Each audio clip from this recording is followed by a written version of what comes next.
மாண்புமிகு ஆளுநர் மூலம் மாண்புமிகு குடியரசுத் தலைவர் ஒப்புதலுக்காக ஒன்றிய அரசுக்கு அனுப்பப்பட்டது.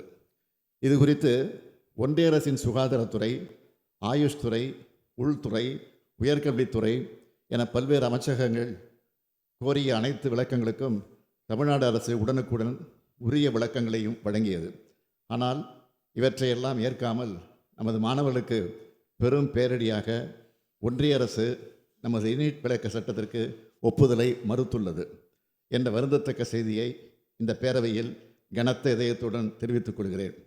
மக்களால் தேர்ந்தெடுக்கப்பட்ட மாநில சட்டமன்றத்தின் மாண்பினை அவமதித்துள்ள ஒன்றிய அரசின் இத்தகைய எதேச்சதிகார போக்கு அரசமைப்பு சட்டம் தந்துள்ள கூட்டாட்சி கருத்தியல் வரலாற்றில் ஒரு கருப்பு அத்தியாயம்.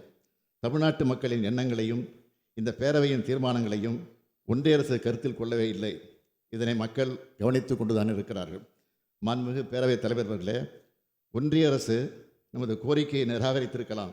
ஆனால் நீட் தேர்வு முறையை அகற்றுவதற்கான நமது போராட்டம் எந்த வகையிலும் முடிந்துவிடவில்லை என்பதையும் இந்த போராட்டத்தின் அடுத்த கட்டத்தில் நாம் எடுக்க வேண்டிய சட்டபூர்வமான நடவடிக்கைகள் குறித்து சட்ட வல்லுநர்களிடமும் கலந்து ஆலோசிக்கப்படும். மேலும் இது தொடர்பாக அனைத்து சட்டமன்ற கட்சித் தலைவர்களிடமும் ஒரு கலந்து ஆலோசனை கூட்டம் வரும் 9ஆம் தேதி அன்று மாலை தலைமைச் செயலகத்தில் நடத்தப்பட உள்ளது. அதில் நமது சட்டமன்ற கட்சித் தலைவர்கள் அனைவரும் கலந்து கொள்ளுமாறு இத்தருணத்தில் தங்கள் வாயிலாக அன்புடன் கேட்டுக்கொள்கிறேன்.